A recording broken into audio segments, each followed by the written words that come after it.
একটা বিষয়, সেটা হচ্ছে প্রধানমন্ত্রী নরেন্দ্র মোদী তিনি গতকাল কাশ্মীরে রেলের একটি প্রকল্প উদ্বোধন করেছেন। একই সঙ্গে তিনি পাকিস্তানের কিছু সমালোচনা করেছেন। পাকিস্তান পার্টটা গতকাল বলেছি যে পাকিস্তানকে যে আক্রমণ, অর্থাৎ এই সন্ত্রাসবাদ, জঙ্গি, এদের মদত দেয়া, আশ্রয় দেয়া, পাকিস্তানকে যে আক্রমণ, এটা নরেন্দ্র মোদীর বক্তব্যে কোনো নতুনত্ব নেই। কারণ নরেন্দ্র মোদীর অনেক আগে আমাদের সর্বভারতীয় সাধারণ সম্পাদক অভিষেক বন্দ্যোপাধ্যায় তিনি পাকিস্তানকে আক্রমণ করেছেন, এমনকি পাক অকুপায়েড কাশ্মীর ফিরিয়ে আনার আলোচনা শুরুর কথা বলেছেন। নরেন্দ্র মোদীর বক্তৃতায় তো সেটাও নেই। এই পার্ট আমরা ইতিমধ্যে আলোচনা করেছি। এবার বলি, নরেন্দ্র মোদী রেলের যে প্রকল্প, যে সেতু উদ্বোধন করেছেন, ছবি দিয়েছেন, জাতীয় পতাকা হাতে হেঁটেছেন, সেটা তিনি করতেই পারেন। কিন্তু আমরা খুব স্পষ্টভাবে বলছি, কাশ্মীরের এই প্রকল্পগুলি এবং কাশ্মীরের রেল পরিকাঠামোর উন্নয়ন, এটা মমতা বন্দ্যোপাধ্যায় রেলমন্ত্রী থাকাকালীন শুরু করেছিলেন। মমতা বন্দ্যোপাধ্যায় যখন রেলমন্ত্রী ছিলেন, কাশ্মীরের এই প্রত্যন্ত এলাকাগুলিতে রেল পরিকাঠামো তৈরি, সেতুর জন্য সমীক্ষা শুরু করা, নতুন রেলওয়ে প্রজেক্ট শুরু করেছিলেন মমতা ব্যানার্জি, এবং তার আনুষ্ঠানিক যে কিছু কর্মসূচি এগুলি শুরুর সেগুলিতেও মমতা বন্দ্যোপাধ্যায় তিনি সামিল ছিলেন। এই যে কাজিগুন্ড যে এলাকাটায় এগুলো হচ্ছে, অনন্তনাগ কাজিগুন্ড থেকে শুরু করে, এবং অনন্তনাগ কাজিগুন্ডের প্রথম ট্রেনটাই তখন উদ্বোধনে উপস্থিত ছিলেন সেদিন। আমি আপনাদের ছবিটা দেখাচ্ছি। এই উদ্বোধনে উপস্থিত ছিলেন তৎকালীন প্রধানমন্ত্রী doctor Manmohan Singh, UPA chairperson Sonia Gandhi এবং রেলমন্ত্রী মমতা বন্দ্যোপাধ্যায়, এবং এই ট্রেন উদ্বোধন হয়েছে ওখানে। এরপরে সেই জায়গায় যে আরও কিছু বিষয় রয়েছে, অর্থাৎ এই সেতু তৈরি, রেল পরিকাঠামো তৈরি, এই গোটা জিনিসটা কিন্তু মমতা বন্দ্যোপাধ্যায় রেলমন্ত্রী থাকাকালীন, এমনকি যদি আপনারা পার্লামেন্টের পুরনো প্রশ্নোত্তর দেখেন, তখন দেখবেন রেলমন্ত্রী মমতা বন্দ্যোপাধ্যায় লিখিতভাবে প্রশ্নেরও উত্তর দিয়েছেন। এবং সেই রেকর্ড থেকেও দেখা যাচ্ছে যে উধমপুর, শ্রীনগর, বারমুলা থেকে শুরু করে উনি উত্তর দিচ্ছেন, মমতা বন্দ্যোপাধ্যায় উত্তর দিচ্ছেন, Udhampur, Srinagar, Baramulla new line project in Jammu Kashmir state has been declared as national project. এবং তারপরে কাজিগুন্ড থেকে বারামুলা এবং ওই এলাকার এই সমস্ত যে বিষয়গুলো রয়েছে, এগুলি মমতা বন্দ্যোপাধ্যায়ের এগুলো কিন্তু সেটা প্রতিফলিত করছে। আজ সেটি উদ্বোধন হচ্ছে, নিশ্চিতভাবে সময়ের সঙ্গে কাজ শেষ হবে, উদ্বোধন হবে, এটা তো ভালো কথা। কিন্তু যিনি এই ভাবনাগুলো ভেবে গেছিলেন যে জম্মু কাশ্মীরের মতো এলাকাকে রেলওয়ে কানেক্টিভিটির মধ্যে আনতে হবে, জম্মু কাশ্মীরের মতো এলাকাকে আরও বেশি করে যোগাযোগের পরিকাঠামো বাড়াতে হবে যদি সার্বিক উন্নয়ন করতে হয় এবং প্রশাসনিক কাজেও সুবিধা হয়, সাধারণের কাজে সুবিধা হয়। ফলে মমতা বন্দ্যোপাধ্যায় এই এলাকার একাধিক জায়গায় সেতু তৈরির সমীক্ষা, একাধিক জায়গায় নতুন রেল লাইন, এগুলো মমতা বন্দ্যোপাধ্যায় রেলমন্ত্রী থাকার সময় 14 বছর আগে এই কাজগুলো শুরু করে গেছেন। কিছু কিছু ট্রেন তিনি উদ্বোধনও করে গেছেন। ফলে আজ প্রধানমন্ত্রী যেটা উদ্বোধন করছেন, সেটা নিশ্চয়ই কালের নিয়মে কাজ শেষ হবে এবং উদ্বোধন হবে। কিন্তু ওই এলাকার কাজগুলোকে নিয়ে ভাবনা এবং শুরুটা করা ছিল মমতা বন্দ্যোপাধ্যায়। বলছি যে এই প্রসঙ্গেই যেহেতু সকাল থেকে চর্চা চলছে, বিজেপি শিবিরের বক্তব্য হচ্ছে যে শহর কলকাতাতেই তো উনি এখন একাধিক রেল প্রকল্পের জন্য জমি দিচ্ছেন না, স্টেশন তৈরি করতে। বিজেপি এত কথা বলছে কেন? মমতা বন্দ্যোপাধ্যায়ের রেল বাজেট ভাষণ, মমতা বন্দ্যোপাধ্যায়ের রেল বাজেট ভাষণগুলো পড়ুন। 2009, 2010, 2010, 2011 বা ওই সময়ের প্রশ্নোত্তরগুলো দেখুন, তাহলেই বুঝতে পারবেন যে কাশ্মীরে রেল কানেক্টিভিটি এবং রেলের কাজগুলো ওনার করা। আর কলকাতার কথা বলছেন, আপনাদের বলতে লজ্জা করছে না? মমতা বন্দ্যোপাধ্যায় রেলমন্ত্রী থাকাকালীন পশ্চিমবঙ্গে সবচেয়ে বেশি রেলে লাভ হয়েছে। নতুন ট্রেন, নতুন লাইন কোথায় ছিল? 1 লাখি বালুরঘাট এত বছর মমতা বন্দ্যোপাধ্যায় না থাকলে 1 লাখি বালুরঘাট। দীঘা তমলুক, আজকে দীঘা পর্যন্ত রেল যাচ্ছে। দুখানা রাজধানী, আগে তো একটা ছিল হাওড়া, কলকাতা হাওড়া। পশ্চিমবঙ্গ একটা রাজ্য যার দুটো রাজধানী আছে, গঙ্গার এপার থেকে একটা, গঙ্গার ওপার থেকে একটা। উত্তরবঙ্গের একাধিক, শতাব্দী থেকে আরম্ভ করে পরের পর ট্রেন বাংলার মধ্যে এবং বাংলার বাইরে। ফলে মমতা বন্দ্যোপাধ্যায় যা চেষ্টা করেছেন, যা কাজ করে গেছেন, পরে তো ফলো আপ করেনি, টাকা দেয়নি, অর্ধেকে ড্রাই করে দিয়েছে প্রজেক্টগুলোকে। এই যে মেট্রোর এত এক্সপ্যানশন, এটা মমতা বন্দ্যোপাধ্যায়ের পরিকল্পনা। ফলে মমতা বন্দ্যোপাধ্যায় রেলমন্ত্রী থাকাকালীন ঐতিহাসিক কাজ করে গেছেন। সেখানে তার মমতা বন্দ্যোপাধ্যায় তালিকাটা নিন কাজের। বলে আপনি যখন বলছেন যে মমতা বন্দ্যোপাধ্যায় এত কাজ করে গেছে, নিঃসন্দেহে মমতা বন্দ্যোপাধ্যায় রেলমন্ত্রী থাকাকালীন গোটা রাজ্যে বিভিন্ন জায়গায় বিভিন্ন রেল প্রকল্প নিয়েছে। কিন্তু যে মেট্রো প্রকল্পগুলোর এক্সটেনশন রেলমন্ত্রী থাকাকালীন মমতা বন্দ্যোপাধ্যায় তিনি করে দিয়ে গেছেন এবং সেগুলোর কাজ হয়তো কখনো কখনো ধীর গতিতে চলছে, পয়সা দিচ্ছে না সেন্ট্রাল গভর্নমেন্ট, কিন্তু রাজ্য সরকারের কাছ থেকে সেই মেট্রোর এক্সটেনশন যা রেলমন্ত্রী থাকাকালীন মমতা বন্দ্যোপাধ্যায় করে দিয়ে গেছে, সেই এক্সটেনশনের কাজ এগোতে পারছে না, রাজ্য সরকার জমি দিচ্ছে না বলে। তাহলে তো বিচারিতা করছে। একদম ঠিক নয়, একদম নয়। কোথাও যদি একটা ট্রেন যাওয়ার জন্য একটা জমি চাই, বহু জায়গায় জমিটা স্মুথ পাওয়া যাচ্ছে, আবার কোথাও কোথাও সেই জায়গায় স্থানীয় কোনো ডিসপিউট থাকলে, সাধারণ মানুষের কোথাও কোনো সমস্যা থাকলে, আইনি সমস্যা থাকলে, প্রশাসনিক সমস্যা থাকলে, সেখানে নানা কারণে জট খুলতে একটু দেরি হতে পারে। ফলে তার মধ্যে এই নয় যে মমতা বন্দ্যোপাধ্যায় সরকার বা প্রশাসনের জন্য, মমতা বন্দ্যোপাধ্যায় যেগুলো করে গেছেন তিনি তো চাইবেন আরও সেগুলো ছড়িয়ে পড়ুক। মোদী সরকারের 11 মাসের পূর্ণ দেশ জুড়ে ঢালাও প্রচারের নির্দেশ নেতা মন্ত্রী সাংসদদের। মোদী সরকারের পূর্তি, সেটা শুধু বাংলার মানুষ কেন, সারা দেশের মানুষ আর বাংলার প্রতিটি মানুষ জানেন কিভাবে সাধারণ মানুষের উপর চাপ বেড়েছে, কিভাবে মূল্যবৃদ্ধি হয়েছে, রুটি কাপড়া ওর মাকান সাধারণ মানুষের হাতের বাইরে গিয়েছে, কিভাবে নিত্য প্রয়োজনীয় সামগ্রীর লাগাম ছাড়া একটা পরিস্থিতি তৈরি হয়েছে, কিভাবে কৃষক শ্রমিকদের সর্বনাশ হয়েছে, সাধারণ মধ্যবিত্ত জানে ওষুধের দাম বাড়ছে, সাধারণ মধ্যবিত্ত জানেন জীবন বিমা থেকে স্বাস্থ্য বিমা ক্রমশ হাতের বাইরে চলে যাচ্ছে, 18% জিএসটির চাপ বেড়ে গিয়েছে।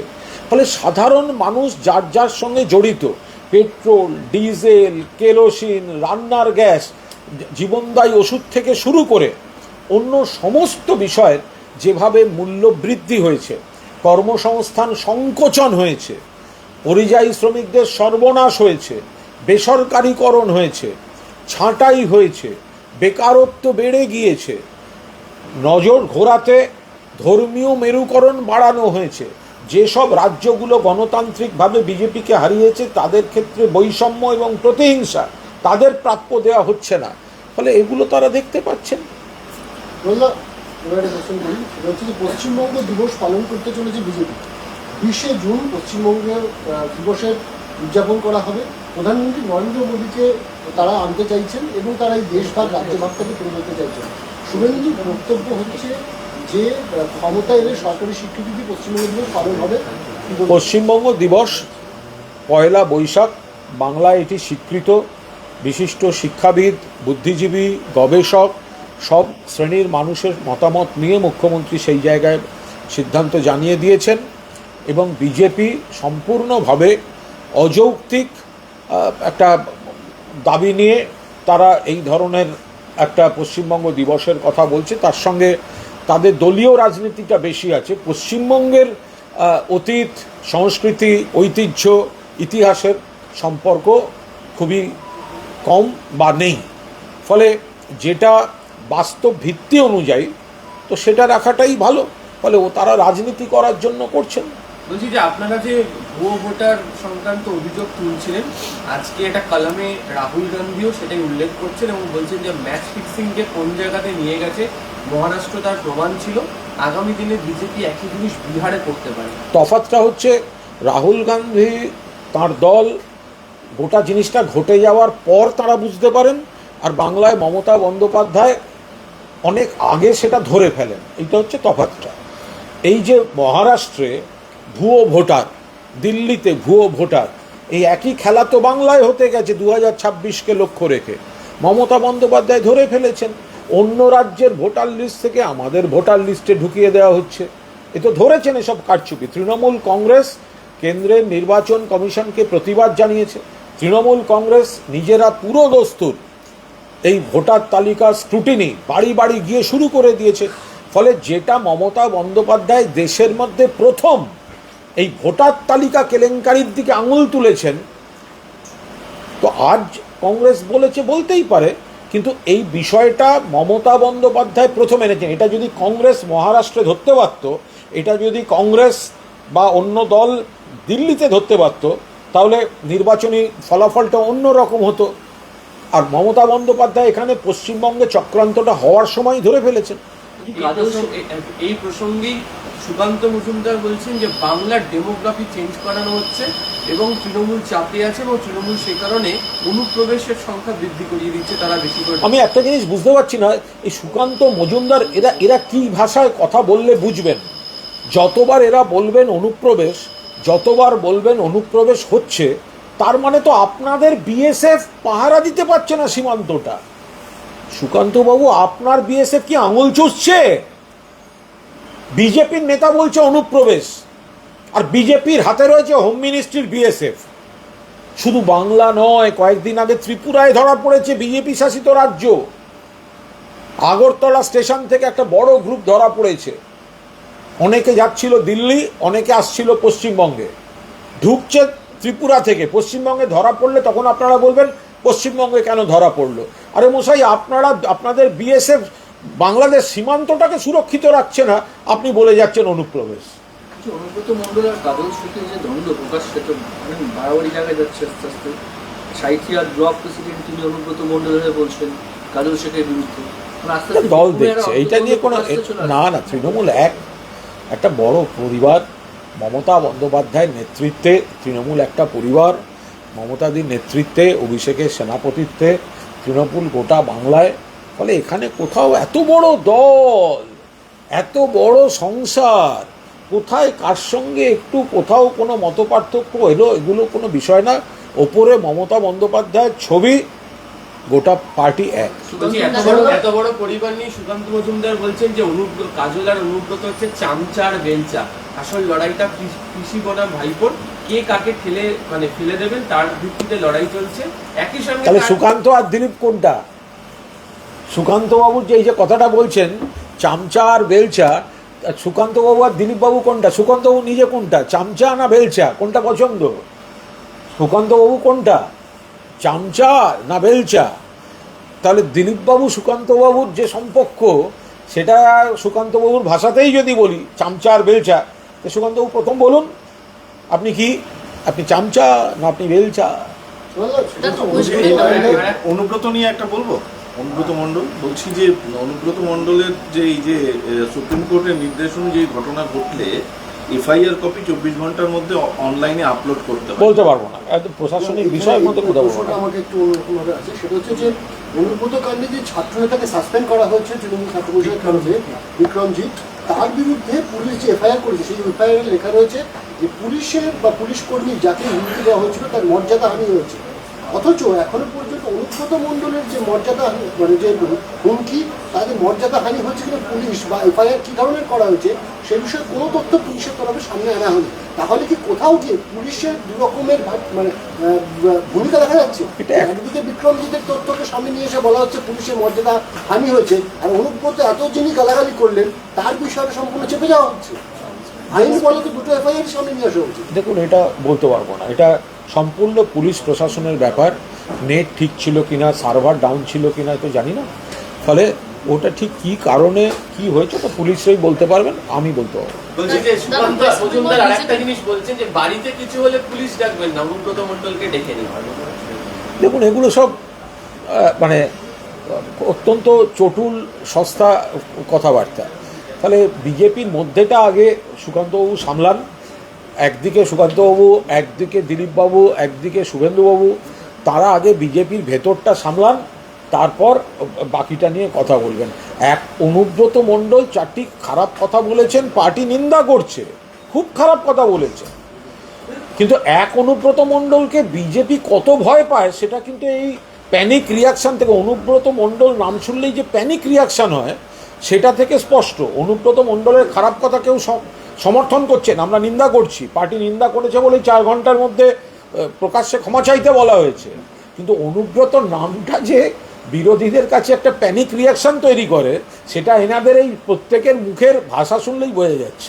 এখানে একটা প্রশ্ন হচ্ছে যে তৃণমূল কংগ্রেসের ভূমিকাটা আসলে কি? কারণ অনুব্রত মণ্ডল যিনি ফোনালাপে একজন পুলিশ আধিকারিককে অকথ্য ভাষায় গালিগালাজ করলেন, তার স্ত্রী বউ টেনে, স্ত্রী মাকে টেনে, সেই জায়গায় দল তাকে ক্ষমা চাওয়ালো, তাকে সমর্থন করে। আমার একটাই কথা, আমার একটা ছোট্ট প্রশ্ন। শুভেন্দু অধিকারী গতকাল বলেছিলেন ওই মহিলা সম্মান যাত্রা, তার উত্তরে আমি বলেছিলাম আপনাদের আর্কাইভ থেকে শুভেন্দু বলছে বীরবাহা হাঁসদাকে জুতার নিচে থাকে, তা এটা দেখাবেন। আপনারা কি দেখানোর সুযোগ পেয়েছিলেন? আপনারা তৃণমূলের ক্ষেত্রে যতটা প্রশ্ন করেন, আপনাদের আর্কাইভ থেকে যা যা বেরোয়, আমি তো সকলের সামনে বলেছিলাম যে এই যে অনুব্রত মণ্ডল খারাপ কথা বলেছেন, কেন এই হচ্ছে না, কেন ওই হচ্ছে না, আরে তৃণমূল বলেই 4 ঘন্টার মধ্যে ক্ষমা চাইয়েছে। শুভেন্দু অধিকারী বীরবাহা হাঁসদাকে আমার জুতার নিচে থাকে বলেছে, জঙ্গল কন্যা বীরবাহা হাঁসদাকে ক্ষমা চেয়েছে।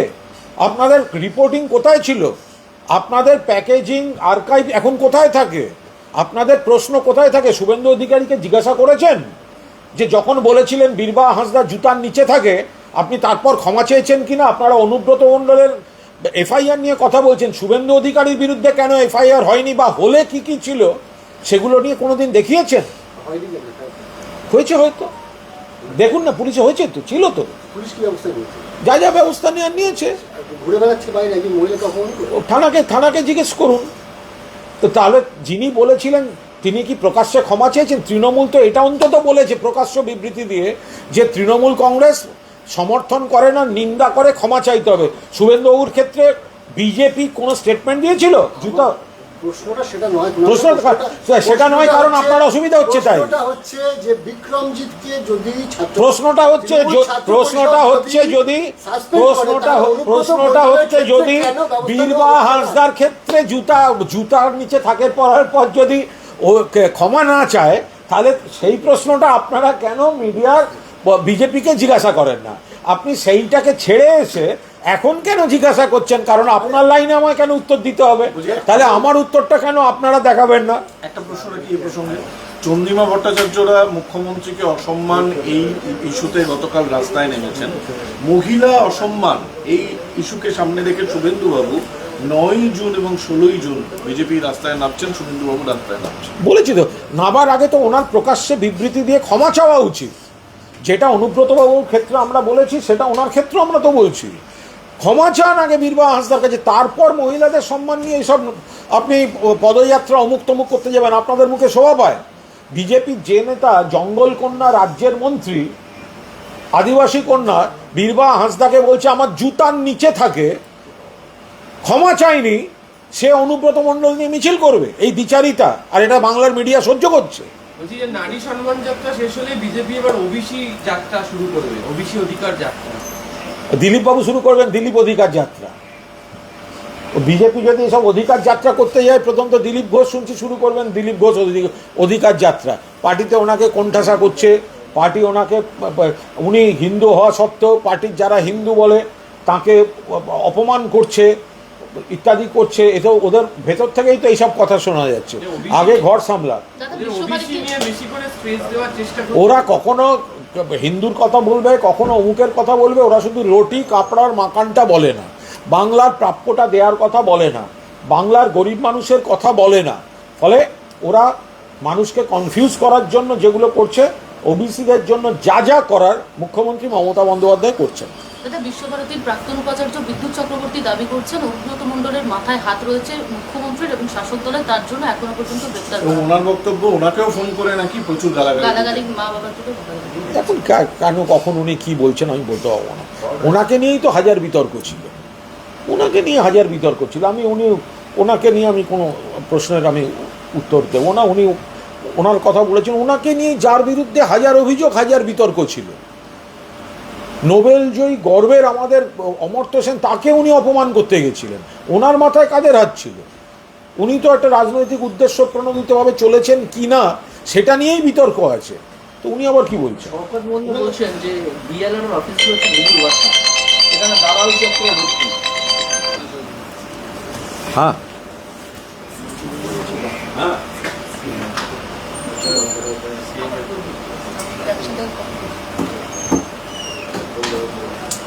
বিএলআর অফিসগুলো হচ্ছে গুরুর ভাষা, সেখানে দালাল চক্র ভর্তি। দেখুন, এটা আমি একটা কথা বলি, শওকত মোল্লা বলছেন আপনার দলের। না না, সে হতেই পারে যে কোনো জায়গায় সরকারি কাঠামো অনেক দূর পর্যন্ত, এবং সরকারি কাঠামোর মধ্যে এমন অনেক ব্যক্তি রয়েছেন যারা অনেক আগে থেকে চাকরি করছেন, এবং তাদের মধ্যে এমন অনেকে রয়েছেন যারা এই সরকারের শুভানুধ্যায়ী নন, যারা সরকারকে বিব্রত করলে, মানুষের ক্ষোভ বাড়িয়ে দিলে রাজনীতি করা যায়। কিছু অংশ তো রয়েছেন যারা ঘোষিতভাবে অন্য দল টল করেন। ফলে প্রচুর মানুষ সরকারি কর্মী ভালো কাজ করেন, জনগণকে ভালো পরিষেবা দেন। আবার কিছু কিছু জায়গায় দীর্ঘদিন ধরে চলে আসা ঘুঘুর বাসা, যেগুলো এখনও ভাঙা সম্ভব হয়নি, সেই কয়েক যুগ ধরে চলে আসা, তো সেরকমই কোনো কথা বলেছেন। সরকারি কর্মচারী মানেই তো সবাই সরকারের শুভানুধ্যায়ী, এটা ভাবার কোনো কারণ নেই। আগেই মোদী সরকারের প্রশ্নটা করেছে, এটা আপডেট হচ্ছে যে 10ই জুন 11 বছরের বর্ষপূর্তি মোদী সরকারের, সেটা পালন করতে চায় হচ্ছে বিজেপি। করবে, তার সঙ্গে বর্ষপূর্তি করতে গিয়ে বলবে বর্ষপূর্তির অন্যতম এজেন্ডা ছিল বাংলার বকেয়া না দেয়া। বর্ষপূর্তিতে বলবে আমরা গর্বের সঙ্গে বলছি বাংলার কর তুলে নিয়ে গেলেও, ট্যাক্স তুলে নিয়ে গেলেও বাংলার বকেয়া 1,70,000 কোটি টাকা দিইনি। বর্ষপূর্তিতে বলতে হবে বাংলার 59 লক্ষ জব কার্ড হোল্ডারকে 3,700 কোটি টাকার আমরা দিইনি, যেটা মমতা বন্দ্যোপাধ্যায়কে দিতে হয়েছে। বর্ষপূর্তিতে বলতে হবে যে আমরা আবাসের টাকা দিইনি, মমতা বন্দ্যোপাধ্যায় বাংলার বাড়ি থেকে দিচ্ছেন। বর্ষপূর্তিতে বলতে হবে বাংলা আমাদের ভোটে হারিয়েছে বলে আমরা প্রতিহিংসা, কুৎসা, এজেন্সি এইসব পলিটিক্স করেছি। ফলে ওনাদের এই তাসের ঘরের মতো 26-এ বিজেপি পুরোপুরি ভেঙে পড়ে। এবং এই কারণে প্রধানমন্ত্রী, স্বরাষ্ট্রমন্ত্রী ফের রাজ্যে আসছেন 1 মাস ধরে বিজেপি শীর্ষ নেতৃত্বকে। বিজেপি অনেক রকম লোক গেছে, তো এখনো অনেক রকম লোক বিজেপিতে গেছে। তো বিজেপিতে আবার কেউ কেউ দেখবেন ন্যাড়া হয়ে বসে আছে, ঠিক আছে? ও ন্যাড়া মাথাতেও যদি কোথাও থাকে 2-4 গাছা চুল, 26-এ সেখানেও গজাবে ঘাসফুল। ফলে বিজেপির আর অন্য কিছু নেই। বলছি দুটো প্রশ্ন। ওই যারা ন্যাড়া হয়ে আছে, যে মমতা বন্দ্যোপাধ্যায় যতদিন থাকবেন সব ন্যাড়া হবেন বলে সব দেখা যায় মাঝে মধ্যে, তো ন্যাড়া মাথায় কারুর যদি থাকে 2-4 গাছা চুল, কারুর যদি ন্যাড়া মাথায় থাকে 2-4 গাছা চুল, 26-এ সেখানেও ঠিক গজাবে ঘাসফুল। বিজেপি বলে কিছু থাকবে। উনি যে মন্তব্যগুলো করেছিলেন তার বিরুদ্ধে একটা এফআইআর হয়েছে, এদিকে হাইকোর্টেও আপনারা যাচ্ছেন এই বিষয়ে? এ বিষয়ে আমি কোনো মন্তব্য করছি না, কিন্তু যারা মুখ্যমন্ত্রীকে কালিমালিপ্ত করতে, ব্যক্তিগতভাবে চরিত্র হনন করতে, ডাহা মিথ্যা লিখে কুৎসিত সমস্ত প্রচারে গিয়েছিলেন, তাদের বিরুদ্ধে আইনি ব্যবস্থা দরকার এবং সেই আইনি ব্যবস্থা হবে। এবং তৃণমূল কংগ্রেসের দায়িত্বশীল যেখানে যত কর্মী আছেন তারা নিশ্চিতভাবে যে বা যারা মুখ্যমন্ত্রীকে, যে বা যারা আমাদের নেতা অভিষেক বন্দ্যোপাধ্যায়ের শৈশবের ছবি, তার বাবা অমিত বন্দ্যোপাধ্যায় এবং মা লতা বন্দ্যোপাধ্যায়ের সঙ্গে ছবি অপব্যবহার করে মুখ্যমন্ত্রীর নাম জড়িয়ে কুৎসা করছে, অন্যান্য কুৎসা করছে, স্থানীয় আমাদের আইনজীবী যারা আছেন তাদের সঙ্গে কথা বলে থানায় সব অভিযোগ করুন এবং পুলিশকে অনুরোধ করব এদের অবিলম্বে ধরে ধরে আইডেন্টিফাই করে এদের বিরুদ্ধে আইনি ব্যবস্থা নেওয়া হোক।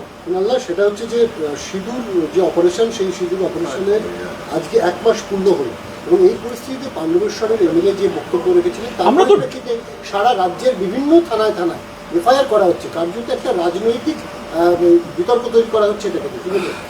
কিছুই বলবো না, তার কারণ হচ্ছে এটা তো তৃণমূল কংগ্রেস একমাত্র দল যে পাণ্ডবেশ্বরের বিধায়ক এই কথাটা বলার পর তৃণমূল সঙ্গে সঙ্গে কন্ট্রাডিক্ট করে বলে দিয়েছে এটা পার্টি লাইন নয়, ওনার বক্তব্য পার্টি অনুমোদন করে না। মমতা বন্দ্যোপাধ্যায় স্পষ্ট বলে দিয়েছেন যে আমরা অপারেশন সিন্দুর নিয়ে কোনো রাজনীতি করব না, আমরা সেনাবাহিনীর পাশে আছি, আমরা এই সময় কেন্দ্রের যা কেন্দ্র করবে আমরা তার সঙ্গে আছি, আমরা কোনো অবস্থায় এই নিয়ে রাজনীতি করব না। পার্টি স্ট্যান্ড মমতা ব্যানার্জি বলে দিয়েছেন, অভিষেক ব্যানার্জি বলে দিয়েছেন।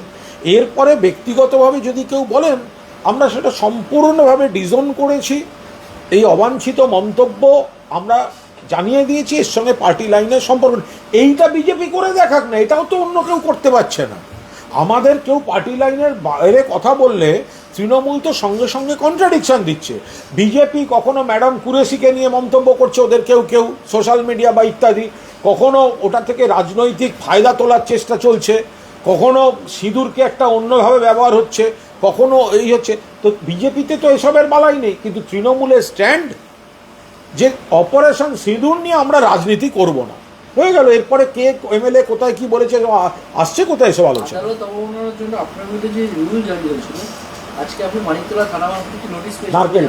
নারকেলডাঙ্গা থানা মারফত আদালত অবমাননা একটু ওই চাকরি প্রার্থীরা আদালতের কাছাকাছি কোনো জায়গায় কোনো বিক্ষোভ করেছিলেন, তো সেই জন্য একটা ওই মামলায় আমি কলকাতা হাইকোর্টের যে রুল ইস্যু করার কথা ছিল, হ্যাঁ আমি সেটা পেয়েছি।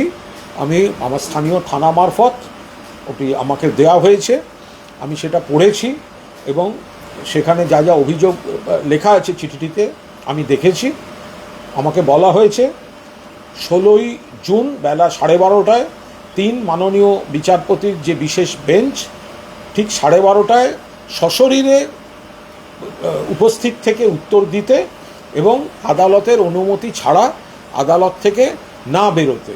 তো ফলে আমি সেদিন কোর্টে যাব, আদালতকে আমি বিচার ব্যবস্থাকে পূর্ণ শ্রদ্ধা করি, আমি ঠিক সময় মতো যাব এবং আদালতের অনুমতি নিয়েই আমি সময় মতো বেরোব। আমি আবার বলছি, আমি কোনো অন্যায় করিনি, আমি সেদিন ছিলামই না, আমি চিঠি পেয়েছি, আমি আদালতকে শ্রদ্ধা করি, আমাকে যা বলা হয়েছে আমি সমস্তটা মানব, আমি আমার নির্ধারিত সময়ে আদালতে যাব এবং আদালতের অনুমতি নিয়েই আমি আদালত থেকে বেরোব। আমাকে বলা হয়েছে যে আপনাকে কেন অ্যারেস্ট মানে কারাদণ্ড দেওয়া হবে না বা অন্যান্য শাস্তি দেওয়া হবে না, এটা আমাকে ব্যাখ্যা করে বলতে হবে এবং আদালতের অনুমতি না নিয়ে আমি আদালত থেকে যেন না বেরোই। আমি আদালতের প্রতি পূর্ণ আস্থা জানিয়ে পূর্ণ আত্মবিশ্বাসের সঙ্গে আমি বলছি, আমাকে কেন গ্রেফতার করা হবে না এবং আমাকে কেন অন্য শাস্তি দেওয়া হবে না, সেটা আমি বিনয়ের সঙ্গে সসম্মানে আইনি ভাষায় আদালতকে পেশ করব এবং আদালতের অনুমতি নিয়েই আমি আদালত থেকে বেরিয়ে আসবো। তৃণমূল সরকার ক্ষমতা আসার পর বাংলার পরিকাঠামোগত উন্নয়নের মধ্যে সবচেয়ে ভালো এবং উল্লেখযোগ্য ছিল রাস্তা, কিন্তু গত কয়েকদিন ধরেই দেখা যাচ্ছে। আমি দেখেছি দুপুরের কপিটা দেখেছি, আমি দুপুরের কপিটা দেখেছি, আজকে ছুটির দিন কপি কম আছে, সেই জন্য কোনো রাস্তাঘাট ব্রেকিং নিউজ বলে যাচ্ছে গর্ত ইত্যাদি, এবং খবরের চাপের দিন ওগুলো একটু দিতে হয়। অত্যন্ত ভালো কাজ হয়েছে রাস্তায়, কিন্তু কিছু কিছু ক্ষেত্রে রাস্তা আবার খারাপ হয়ে যায়, কিছু কিছু ক্ষেত্রে হয়তো কোনো জায়গায় ওই এলাকাতেই দেখবেন আরও 4টে রাস্তা হয়তো ভালো আছে, কোনো কারণে একটার কিছু অংশ খারাপ হয়েছে। নিশ্চিতভাবে সংবাদ মাধ্যম সেটা তুলে ধরলে দৃষ্টি আকর্ষণ হয়, স্থানীয় মানুষ প্রশাসনকে জানালে দৃষ্টি আকর্ষণ হয়, প্রশাসনও নজর রাখে, সেগুলো নিশ্চয়ই যেগুলো সারানোর দরকার প্রশাসন সারানো। আপনার কিন্তু প্রশ্নটা একটু ভালো করে জগন্নাথ বলি। মন্দিরের এই যে প্রসাদ পাঠানো খেলা মেলা দুর্গাপুজোতে এত টাকা সরকার একদম না, খেলা একদম না, খেলা মেলা দুর্গাপুজো প্রতিটির সঙ্গে এত মানুষের আয় জড়িত, এতগুলি কর্মসংস্থান জড়িত যে করোনার সময় সারা বাংলার আয় কমে গেছিল মাথাপিছু, পশ্চিমবঙ্গের মাথাপিছু রোজগার ব্যক্তি পরিবার পিছু বেড়ে গেছিল। ফলে খেলা মেলা পুজো বলে যেগুলিকে লঘু করে দেখানোর চেষ্টা হয় তার প্রত্যেকটির সঙ্গে কত রকমভাবে কত শ্রমজীবী মানুষের বা অন্য মানুষের কর্মসংস্থান জড়িত সেগুলোকে লঘু করে দেখা ঠিক না। তার পাশাপাশি রাস্তা আলো জলে সমস্ত রকম চেষ্টা হচ্ছে, কাজ হচ্ছে। আবার কেন্দ্রীয় সরকারও বিপুল টাকা বকেয়া রেখেছেন, ফলে সেজন্য সবসময় ইচ্ছা থাকলেও সব কাজ হয়তো একসঙ্গে করা যায় না। প্রায়োরিটি দিতে হয় সাধারণ মানুষ, প্রান্তিক মানুষের সামাজিক সুরক্ষা, অর্থনৈতিক সুরক্ষার উপর। এটাও একটা আর্থিক সমস্যা এবং বাধ্যবাধকতা, তার মধ্যে দাঁড়িয়েও কাজ হচ্ছে। এবং আপনাদের দুপুরে স্টোরিটা দেখেছি।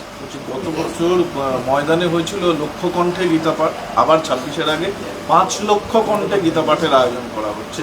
গেরুয়া শিবির এবং তাদের বিভিন্ন সংগঠন ধরবে না, অত ওখানে ধরার জায়গা নেই, ওরা বলে দিলেই হলো 5 লক্ষ হবে।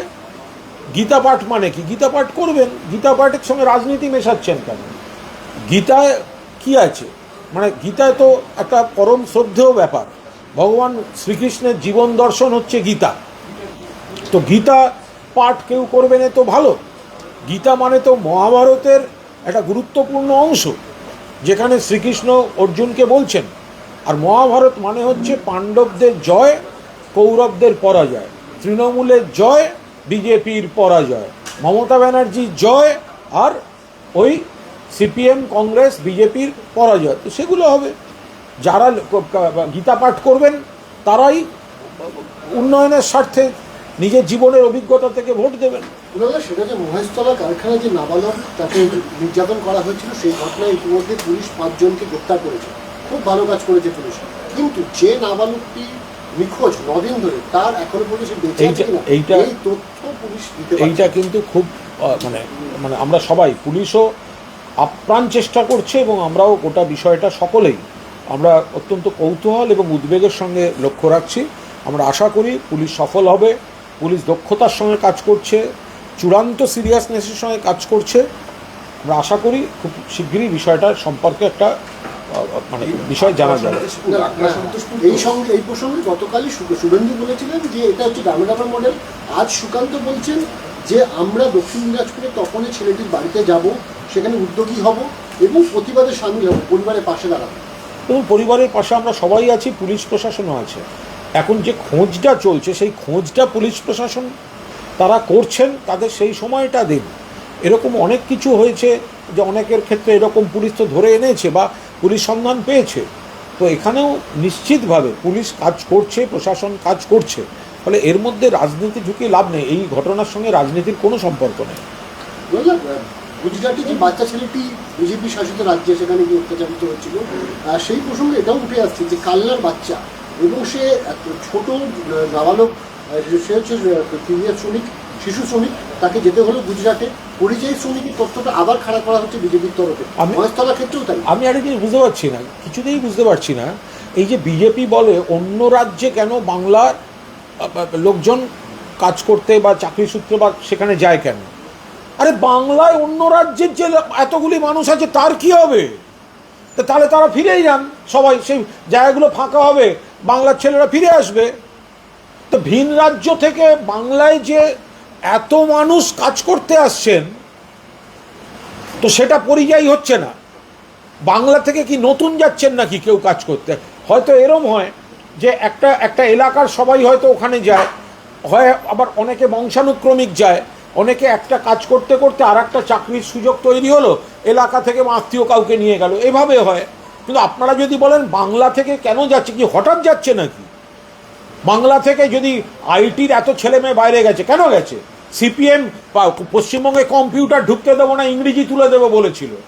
কয়েকটা জেনারেশন শেষ হয়ে গেছে। তো ফলে আইটি এক গাদা ছেলে মেয়েকে বাইরে চলে যেতে হয়েছে মেধাবীদের। তা আপনারা যদি আজকে বলেন যে বাংলার লোকে কেন বাইরে আছে, তাহলে বাইরের লোক যে বাংলায় আছে সেটা আপনারা দেখতে পাচ্ছেন না? বলছি জগন্নাথ মন্দির নিয়ে বিজেপি যে সবাই ভারতে আছে। প্রসাদ নিয়ে জগন্নাথ মন্দিরে বিজেপি যে বিতর্কটা তৈরি করছে, গতকালও রাজ্যের সরকারের তরফ থেকে জবাব দেওয়া হয়েছে, এটাকে নিয়ে কি রাজনৈতিক অযথা একটা বিতর্ক? এটা নিয়ে কোনো বিতর্কই নেই।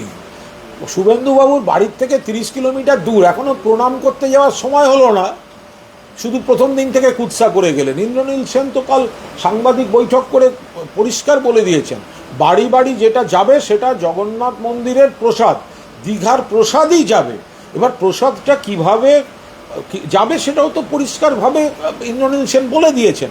তো যারা এখনো এত বলে হিন্দু সনাতনী, দিলীপ ঘোষ গিয়ে প্রণাম করে স্ত্রীর সঙ্গে আর একবার মালা বদল করে এলেন, আর যার বাড়ি ওখানে 30 কিলোমিটার দূরে একবার গিয়ে প্রণাম করার হলো না, তো তিনি আবার কুৎসা করতে যাচ্ছেন কেন? বললাম আরজি করে নিহত তরুণীর বাবা মা তারা আজকে ফের সিবিআই বিরুদ্ধে মুখ খুলেছে এবং তারা বলছে যে মেয়ের 10 মাস হয়ে গেলে মোবাইলটাই এখন পর্যন্ত খুলে উঠতে পারবে সিবিআই, তাতে কী কী তথ্য রয়েছে সেটাও তারা প্রকাশ্যে আনতে পারে। সিবিআই ঠিকমতো কাজ করে কিন্তু সরব হচ্ছে না। কিছুই বলবো না, ওনাদের কবে কি মনে হয় ওনাদের ব্যাপার। ওনারাই তো সিবিআই ডেকে এনেছেন, ওনাদের মামলায় সিবিআই এসছে। আজকে সিবিআই যারা ভুল ধরছেন, আমি অভয়ার বাবা মার প্রতি পূর্ণ শ্রদ্ধা, সম্মান, সহমর্মিতা, সহানুভূতি রেখে বলছি, ওনারা যা যা করেছেন তার কারণে কিছু রাজনৈতিক বা অন্যান্য সুবিধা অনেকে পেয়েছে, কিন্তু ওনাদের কন্যার ঘটনার পরেও কোনো অপরাধ হলে সেগুলোর ফাঁসির সাজা পর্যন্ত রাজ্য পুলিশ করিয়ে এনেছে। আর ওনারা এখনও খুঁজে চলেছেন সিবিআই কী কী ভুল করেছে। আরে আপনারা সিবিআই ডেকে এনেছেন, যদি কোথাও ভুল থাকে আপনারা দায়ী। এনেছেন কেন সিবিআই? যে রাজ্য সরকার ফরাক্কা থেকে শুরু করে জয়নগর পর্যন্ত একের পর এক ঘটনায় ফাঁসির সাজা করিয়েছে, আপনারা তো কলকাতা পুলিশের উপর আস্থা না রাখতে পেরে সিবিআই ডেকে এনেছেন।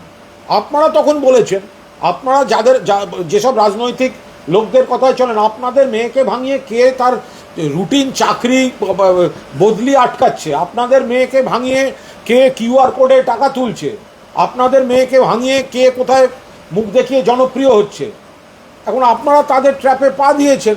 ফলে এখন এইসব কথা বলে কি হবে? আপনারা মামলা করে সিবিআই এনেছেন। একই সঙ্গে মুখ্যমন্ত্রী মমতা বন্দ্যোপাধ্যায়কে নিশানা করেছেন তার বাবা মা। কেন, কি জন্য? বলছে রাত্রেবেলায় তড়িঘড়ি মুখ্যমন্ত্রীর নির্দেশেই এই মৃতদেহ কলকাতা থেকে নিয়ে যাওয়া হয়েছিল তাদের বাড়িতে, গাড়ি থেকে পর্যন্ত নামানো হয়নি যখন তারা টালাথানায় বসে রয়েছে। এই সব অবান্তর কথাগুলোর কোনো মানে হয় না। এগুলো কলকাতা পুলিশ তদন্ত করেছে, সিবিআইও তদন্ত করেছে। ফলে যে যা বলছে সেগুলো নিয়ে গিয়ে এই ধরনের কোনো মন্তব্য করা, এটা চূড়ান্ত দুর্ভাগ্যজনক হচ্ছে। আজকে যে ওনাদের মধ্যে যন্ত্রণা রয়েছে, আফসোস রয়েছে, তার জন্য সম্পূর্ণভাবে এই দুজনই দায়ী। তারাই উদ্দেশ্য প্রণোদিত প্রচারকদের ফাঁদে পা দিয়েছেন। আপনাদের যন্ত্রণা অশ্রুকে বিপথে চালিত করে একাধিক মহল নিজেদের উদ্দেশ্য সাধন করেছে, ধান্দাবাজি করেছে একাধিক মহল। আপনারা তাদের কথায় চলেছেন। এখন এসব অবান্তর কথা বলে কী হবে? আপনি যখন একাধিক মহলের কথা বলছেন, তখন আজকে অভয়ের বাবা মায়ের এই বক্তব্যগুলো পেশ করার পরপরই সিদ্ধান্ত হয়েছে সন্ধ্যে 6টার সময় সোদপুরে একটা বড় জমায়েত করা হবে। ও ঠিক আছে। আচ্ছা, দুটো ছোট এইগুলোর জন্যই তো অভয়কে ব্যবহার করা।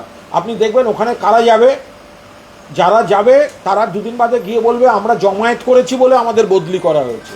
যারা যাবে তাদের কাহিপে নিগাহে কাহিপে নিশানা। অভয়ার আবেগটাকে নিজেদের ধান্দার ইয়েতে অনেকে ব্যবহার করছে। আমি কারোর সকলকেও বলছি না, কারোর নাম করেও বলছি না। আপনারা তো এদেরকে বুঝিয়ে সিবিআই আনিয়েছেন, এখন আবার মিটিং মিছিল করছেন কেন? সিবিআই তো আপনারা এনেছেন। সোদপুরে করে কি হবে? সোদপুরে যারা থাকেন, যারা শুনবেন, তারা তদন্ত করতে আসবেন? সিবিআইকে বলুন, কোর্টে বলুন। কোর্টে তো বলছেন আপনারা, আপনাদের আইনজীবীরা তো রয়েছেন। আপনারা অবান্তর সন্দেহ ছড়াচ্ছেন, আপনারা অবান্তর কুৎসা ছড়াচ্ছেন, আপনারা উদ্দেশ্য প্রণোদিত রাজনৈতিক বিষ ছড়াচ্ছেন। কোথাও কিছু প্রমাণ করতে পারছেন না, এক একটা দিনে এসে আপনারা সমাবেশ করছেন। আপনাদের ছবি তোলার ইচ্ছে হয়েছে, আপনারা সমাবেশ করছেন। আচ্ছা একটা দুটো ছোট ছোট আছে।